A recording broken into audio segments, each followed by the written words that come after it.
सुहिणी यादि भाग 58। फ़ोन जी स्क्रीन ॾे निहारे करे रेवती काफ़ी घबराइजी वई।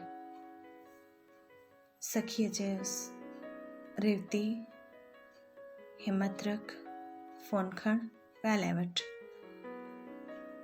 रेवती जी अखियुनि मां पाणी निकिरी आयो।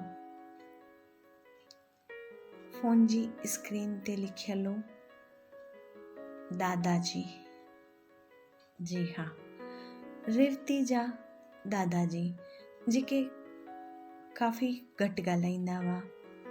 उन्हनि एक्सेप्ट करे छॾियो हुयो त की असांजी फैमिली जा ही ॿई मेंबर कान्हनि। सो अचानक सां उन्हनि खे कीअं यादि अची वई।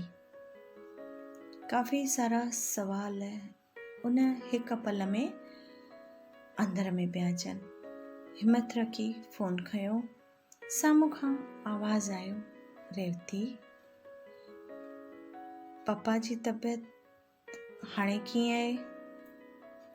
रेवती काफ़ी नरमाईअ सां जवाबु ॾिनो, हाणे पहिरियां खां तमामु सुठी आहे। मथां दादाजी चयो त तूं असांखे ख़बर बि ॾियणु ज़रूरी न सम्झो। रेवतीअ मथां चयो, दादाजी, मां बिल्कुलु हिते अकेली हुयमि। मूंखे कुझु बि दिमाग़ में ई न पियो अचे। सॉरी दादाजी। दादाजी वरी वापसि चयो, तूं हिन परिवार खे भुलिजी वई आहीं छा? असांजो पुटु बि भुलिजी वियो आहे? एतिरा सवाल कया ऐं रेवती जे अखियुनि मां दर्द भरियो पाणी पियो निकिरे। रेवती कॾहिं बि कुझु कान ॻाल्हाईंदी हुई। सिधो रेवती सवाल कयो, दादाजी, तव्हां बि त कॾहिं असांजी ख़ैर ख़बर कान वरिती आहे। ईअं छो कयव? असां बि त तव्हांजो परिवार आहियूं, हिसो आहियूं न। अॼु यादि आई अथव? जंहिं वक़्तु मां अकेली कुदरत सां लड़ां पई, तंहिं वक़्तु मूंखे ॾाढी परिवार जी ज़रूरत हुई। मां बयान बि नथी करे सघां। दादाजी, तव्हांखे एतिरो त फ़र्ज़ में थो अचे कि मुंहिंजी संतान कहिड़े हाल में आहे, मां उन्हनि खां हाल चाल पुछां। रोइण बिल्कुलु बि न बंदि थिए। दादाजी साम्हूं खां उनखे कहिड़ो आथत ॾे, ख़ुदि खे न पियो सम्झ में अचेसि। नेठि चयो, सब्र कर, सभु ठीकु थी वेंदो। मां अचां छा? रेवती जवाबु ॾिनो, न दादा, तव्हांजी बि तबीयत ठीकु न हूंदी आहे, सो मां नथी सम्झां त तव्हां पंहिंजो पाण खे तकलीफ़ ॾियो। हाणे पप्पा जी पहिरियां खां त तबीयत काफ़ी सुठी आहे ऐं हाणे पहिरियां जहिड़ी कोई ख़तरनाक ॻाल्हि कान्हे का।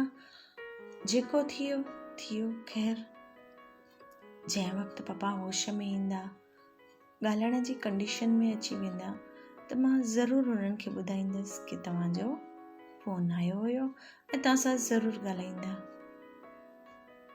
इन एतिरो चयो ऐं फ़ोन रखी छॾियो। बसि ज़्यादा न ॻाल्हायो। काफ़ी देर ताईं रेवती रोईंदी रही। अचानक उन जे दिलि मां चीक ॿाहिरि फाटो, सखी, इंडिया में कंहिं ॻाल्हि कई? सखी चयो, मां मम्मीअ खे ॿुधायो हुयो।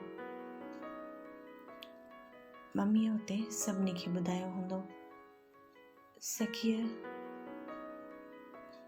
रेवतीअ जे साम्हूं निहारे चयो, रेवती, इहा ख़बर ॾियणु तमामु ज़रूरी हुई।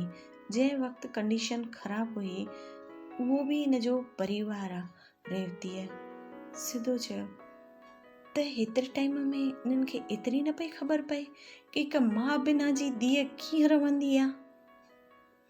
तंहिं महिल उन्हनि खे परिवार न पियो यादि अचे। हाणे इन्हनि खे परिवार थो यादि अचे।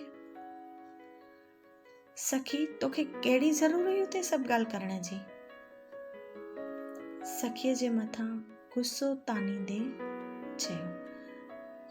सखीअ सिधो जवाबु ॾिनो, रेवती, कुझु वक़्त में कुझु ॻाल्हियूं भुलिजी वञणु तमामु ज़रूरी हूंदियूं आहिनि। तूं कंहिं ॻाल्हि खे सम्झ। एतिरो इनखे सम्झाईंदे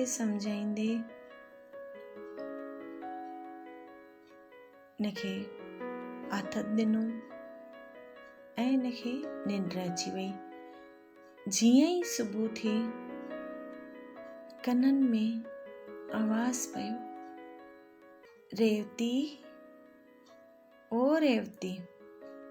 ही आवाज़ कंहिंजो हुयो? अॻिते जे एपिसोड में पाण जल्दी ॿुधंदासीं।